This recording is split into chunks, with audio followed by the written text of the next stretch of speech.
All right, you guys. So we got to this part in the last lecture. After the Anglo-Boer War, the British or the English were in control. They won over the Boers. The Boers were defeated, and they weren't happy about it.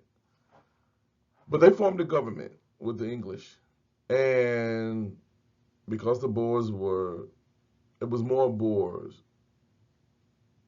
They set up a government. They started getting their areas together and getting their political philosophy together. And this is where you see apartheid develop. So let's start. So you got Louis Botha and Jan Smuts.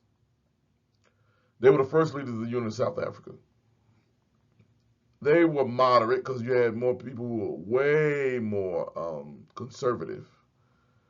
Um, in the areas that were previously held by the English, apart from the Boer republics, you had the blacks and you had coloreds in Cape Colony and Natal. They had the right to vote. They had civil rights. They had all the things. And these are some of the people. If you don't have this book, get this book. These are some of the people that wrote about things when you go to the documents section of our precursors. So let me go ahead. Let me go ahead with what we're doing now. Gandhi was there. He gets his whole start with the nonviolence and the protests, everything right there, protesting for what the people were doing, what the new South African government was doing with colored rights. So let me give y'all some perspective on this. You know, we got Elon Musk there in our government now. Elon Musk is a Afrikaner. He's a Boer. And what he has in mind is to do what his people did in the early 1900s, his ancestors did in the early 1900s. While they set up a program to gradually, with the law, take away the rights of the people who were not in their group. Not minorities, because I want to make this clear. Black people are not a minority. They're not, globally, white people are the minority. So these in South Africa, black people are definitely not a minority. They are the majority, overwhelming majority. You add the colors to them, these were the Asians and the biracial people. Whites were a small minority. So Jan Smuts was the pro-British prime minister. He was in and out. Then you got Louis Hertzog. He challenges Smuts. And he gets in there. So the part where you can see the little bubble where my face is, you can't see what I have on that point, but both of these, Smuts and Hertzog, neither one of them believed in racial equality. But Smuts was like, let the coloreds and the blacks have this. And Herzog was like, no, they don't need anything. Put them people in their place, which is away from us. Herzog, Smuts. No. I think this is both in Smuts.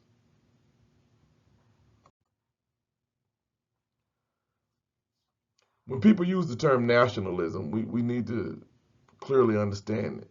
Because originally nationalism was based on ethnicity. Now it's become based on race. In Africa, it's usually based on ethnicity. In South Africa right now, you have a situation with Zulu nationalism. The Zulu were one of the strongest tribes there, and they had a kingdom. And if you ever seen Shaka Zulu, you know it was a thing. Afrikaner nationalism. These are Boers who feel dejected because they were defeated by the British. They saw people like Smuts and Botha as traitors for actually collaborating with the British. They said, we are in this, but we don't have to like this and just concede to everything these people have. And because they could not defeat the British, they made it their main goal to at least put the black people in what they thought was their place. So Afrikaner nationalism, as you see, full-scale anti-African racism. And they were saying, well, we're doing this to protect ourselves. We want to protect our language, our culture, our customs, our religion. Most of them were in the Dutch Reformed Church. Help the poor Afrikaners. And forget about these native Africans. We want to help our people. So this next law was the law that economically undergirded apartheid. That's the Natives Land Act of 1913. Gave 87% of land to exclusive white control. Now this gets my blood to boiling because this is the issue. This is why Trump is having this little back and forth with the South African government. And you know, Trump, he doesn't know anything about geopolitics. He only knows what people tell him.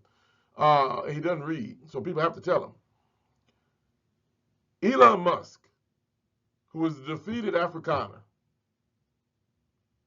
is mad at the South African government because they made a new law said they're going to take even more land from these Afrikaners without compensation, in certain instances without compensation, to give the land to native South Africans. That seems like justice to me.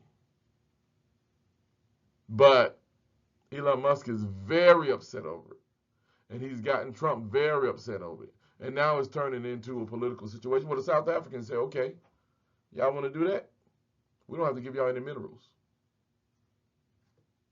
They don't have to sell their minerals to the states because Donald Trump said that he was going to cut off their aid from the U.S. All right, that's fine.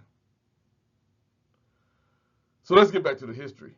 Smut's alliance with the British, the Afrikaners saw him as a traitor, so they chose Herzog. The blacks who were voting, the elite blacks, the ones who learned English, could read and write, they were supporting the British, but the British ignored them because they lost their rights because of the laws that was coming along. So here is the Afrikaner version of the KKK, the Broederbond. It was a secretive terrorist organization. And it was established to protect the rights of and protect Afrikaners. Then you got this preacher, this Dutch reform preacher. The Reverend D.F. Malan was obsessed with racial purity. Obsessed with racial purity. The funny thing about this, his obsession with racial purity, the Afrikaners weren't pure. The Afrikaners were mixed with Khoisan and with whatever other women they raped. And a lot of early on, all of these alliances weren't rape. They actually married local African women and had children, and those children married back into the Afrikaner population. There was no racial purity. But Reverend F.D. Malan was obsessed with racial purity. Obsessed with it.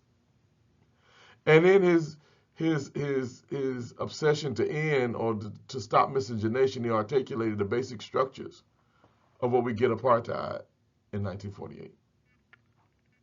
He thought he was on mission from God to keep the white people white.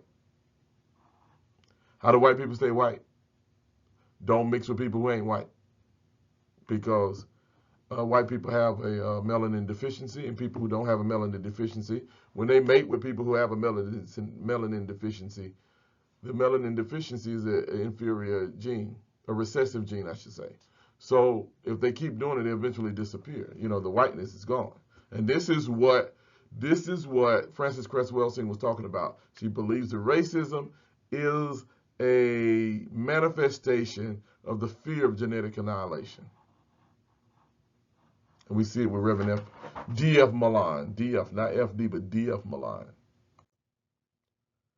And there he is. Isn't he just a darling old man? Man, look, he don't want nobody. He want everybody to be like him. Look at him. This Native Lands Act was atrocious for the natives in South Africa. Even in the native reserve, because they put these people on reserves they took a note straight from the playbook of the United States of America. They put the natives on reserves. like we did. I said we, like the American government did with natives here. And they, in this Lands Act, they couldn't buy any land within the native reserve to non-natives. So whites couldn't get on the native reserve. You couldn't buy land from natives who were there. They cut off the usage or purchase of land beyond the native reserve from Africans. So Africans, after this act, could not buy any land outside of the native reserves. The native reserves had the least arable land, the least fertile land in the whole country. And that's what created poverty. Because when people can't feed themselves, then they have to seek other ways. They can't feed themselves from their own land, they have to seek other ways of making money to feed themselves. So this also cut off the routes to exit poverty, because if you have the native reserve, but I can buy land, if I do enough business, I can buy land off the native reserve. Well, the Native Land Act ends that. Okay, so this is the difference between Native Americans in the U.S. and Native Africans in South Africa, apartheid South Africa.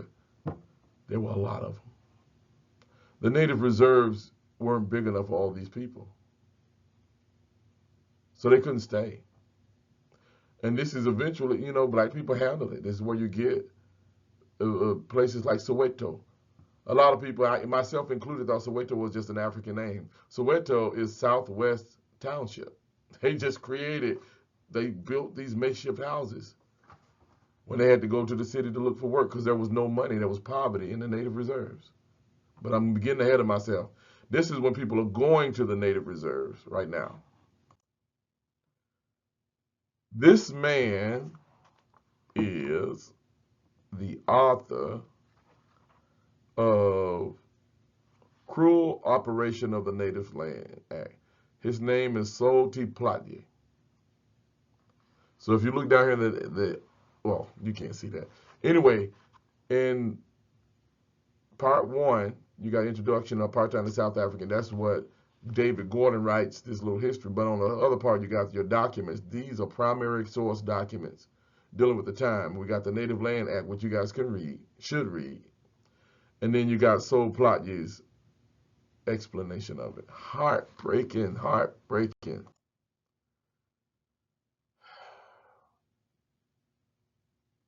This was even hard for a lot of Afrikaner farmers. A lot of Boer farmers didn't like it because the black families who worked for them lived on their land.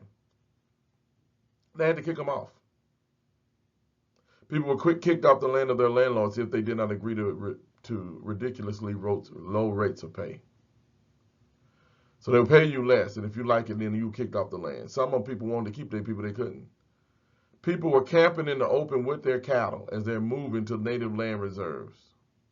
Sol Platje recounts the story of Kagobadi and his father-in-law, forced to leave their homes. Before the Native Land Act, a lot of the best land was already seized by Boers, but natives lived there and they worked for them. It was kind of like a situation we had here in the States with sharecroppers. And then after the Native Land Act, in some of the more obscure rural parts, people they ignored it. The Boers didn't want to get rid of their workers. The workers didn't want to go to the native reserves, so they just ignored it, and nobody came. In the more obscure rural areas, but closer to the main areas, they carefully enforced this law.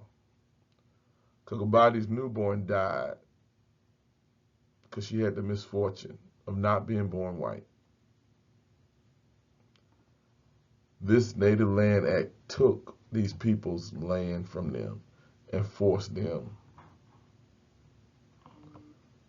onto native reserves, often without compensation. So what Elon Musk and these other Afrikaners are talking about, nobody cares. You've used the land, you've gotten wealthy off of it. Now it's time for you to move on. Before the ANC, you had another organization, and these men were the founding leaders of this organization. Before the ANC, I started asking, anybody remember what it's called? But I forgot, I'm not in the actual live classroom. Before the ANC, this was called the Native Africans Council. Here you got Sol Plaatje. This guy was a leader. They were all there. And they thought that if we just file petitions and go to Parliament, they'll listen to us because we're educated men. Most of them were businessmen. They'll hear what we say. It didn't work out for them. South African Native National Congress, that was the name of it. Established in 1912 at Bloemfontein. The main reason why they organized was to protest the Native Land Act.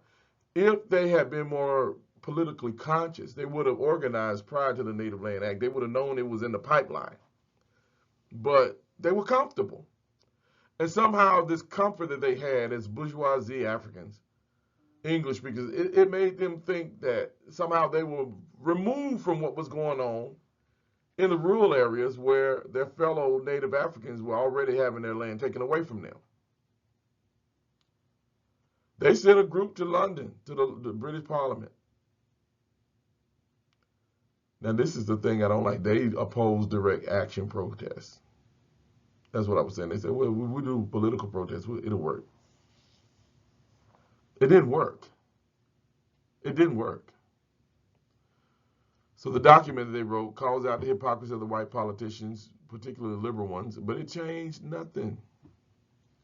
So after 1923, they changed their name to African National Congress, and it took them a few decades before they came around to direct action.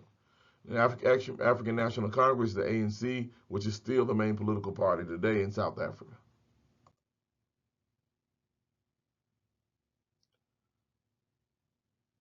Jan Smuts as he got older.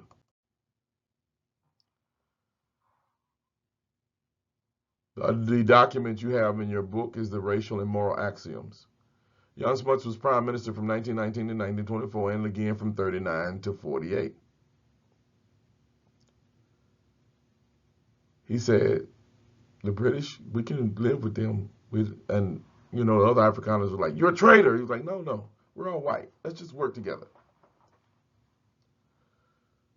He said, whites and blacks, this is what you find in the readings. Whites and blacks should not mix. He did not believe in miscegenation.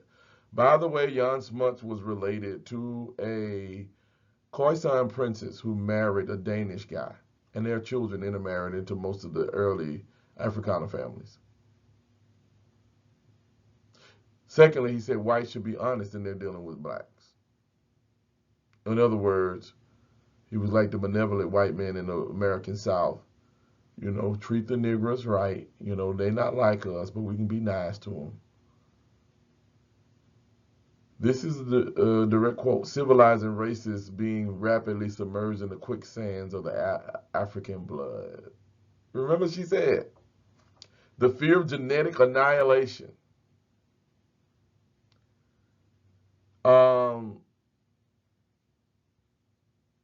And even the second one who seemed like, oh, be nice to them, but he's still treating them like children. Trying to really push the African nature, the African childlike nature, which is false.